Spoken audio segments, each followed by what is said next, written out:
We have so far explored a lot of facets of Muhammadan Islam, and more will be forthcoming. What I find difficult to understand is the almost total inability of the followers of Muhammad to face facts, truth, and reality. There seems to be an almost complete culture of denial. Can you explain? As I mentioned on several previous occasions when we were accused of being anti-Muslims, that our exploration of the Quran and Hadith is not an attack on believing Muhammadan Muslims, but at the mendacities, hate-mongering, warmongering, and racism that fill the verses of the Quran, which is supposed to be a divine revelation. Well, it is not a divine revelation, and no amount of denial by the followers of Muhammad can change a jot of the facts that it is not. I would like those followers of Muhammad who listen to this series to know that we are not against them as individual human beings. We cannot be, since they are its worst victims to start with. We are, nonetheless, totally against their cult belief system that instructs them to hate us, to war against us, not to have us as their friends, to discriminate against us, to betray us, to humiliate us, to subjugate or to slaughter us. It is a fact that it was Muhammad who unilaterally declared this war against us 1400 years ago, as well as against all human beings who do not believe as he does. Since those Muhammadans who are listening to our series must or should know these facts, based entirely on the Arabic language of the Quran and Hadith, why would they think that these instructions are morally and intellectually acceptable? How could they believe that they could have possibly emanated from any merciful and compassionate God who created us in the first place?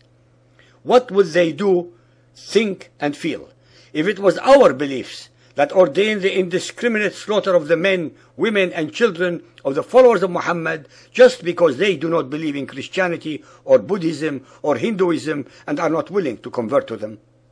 I have no doubt that all our listeners understand the immense difficulty of trying to disbelieve decades of indoctrination.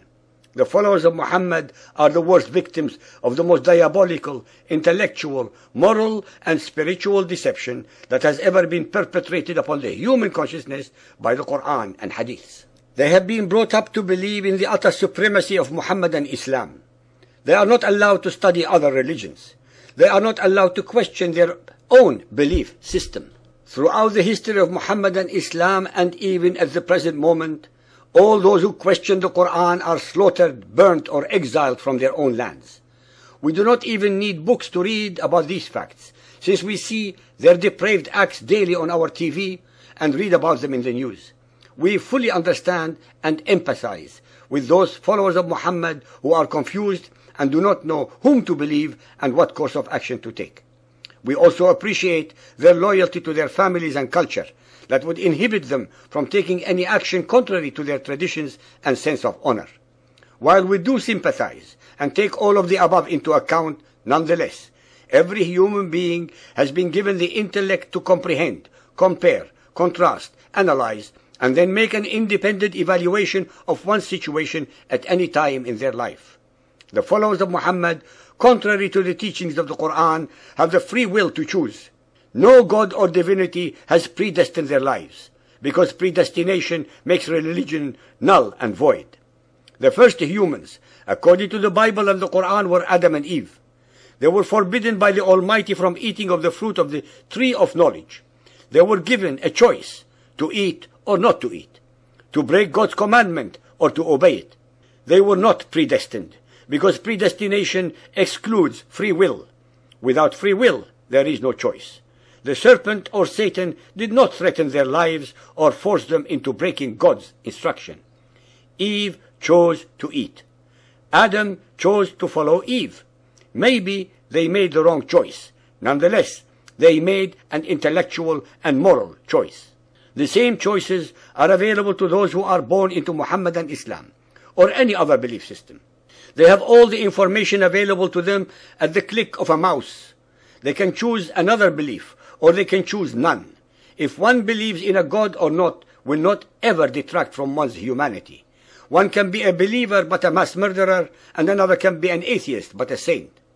The greatest fear that those among the followers of Muhammad who want to change is the fear of being slaughtered by their own brothers and sisters for apostatizing. I would have thought that this fact alone shows the depravity, inhumanity, injustice, and immorality of a belief system that forbids one from choice? Why, if Muhammadan Islam is such an allegedly great belief system, resort to violence and terror to keep its followers in line?